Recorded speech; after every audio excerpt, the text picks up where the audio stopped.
And again, final one for tonight, guys. Funding, fundraising. There's several ways you can do this, and it's been very successful at my club because we have quite a lot of volunteers, and so I'm just going to run through the small things we do, aside from applying for governing body funding and charitable funding where you can for major projects like covers and new mowers and things. There's also other little funding streams that you can utilise, and the key, I think, is always to have an idea what you're going to use the funding for, what it's for.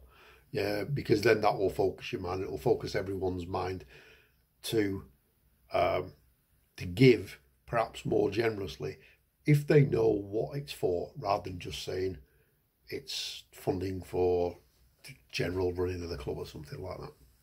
So there is a monthly draw for 100 club that we have. It's got more than 100 members. I think it had 130 last year.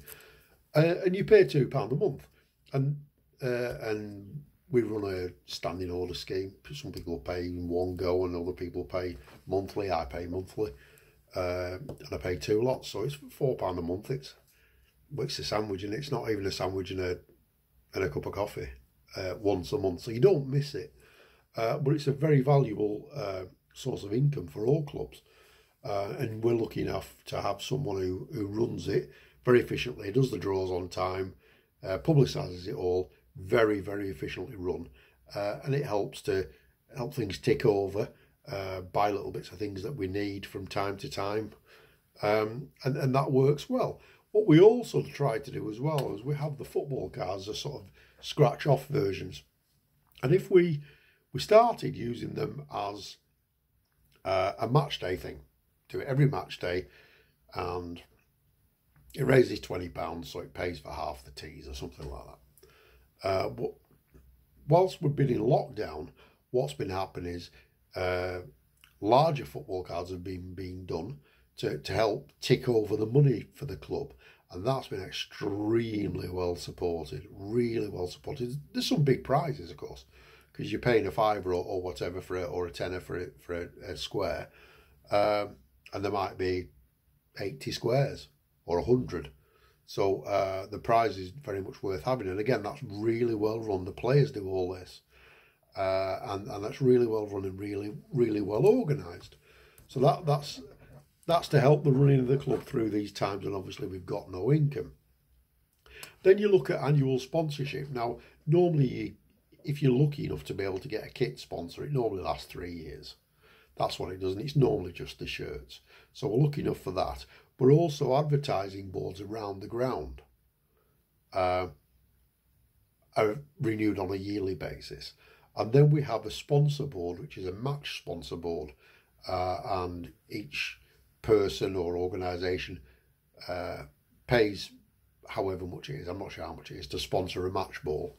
It might be £20, £25, and their name is up on the board for all to see throughout the season. All the games are listed and all the names, and then someone else runs that. So we've got 3 or 4 different people doing things all to one end, all doing their part and a varying process of funding and fundraising. And then we had something a couple of years ago. We had a couple of bingo nights. They were very popular. They were really popular. We've had another one since. Linda and Margaret did that, and that was very popular. And we've had a coffee morning, and there's various other things that are super little fundraisers, just small things. And I'm sure when lockdown comes out, we'll have I don't know, there might be another bingo night, or there might be a quiz night or something like that. It's all to raise money, because it's not the raising the money when you do things like that from the actual activity that's going on. It's also the bar income.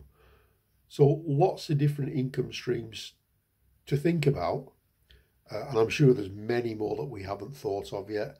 It's worth trying to get your small band of volunteers to come up with ideas, because if someone comes up with an idea, there's ownership there.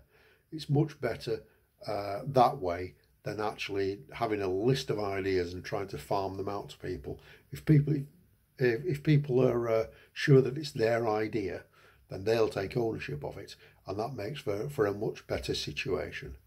So just a few ideas there about fundraising. I hope it's been helpful. Thanks, guys.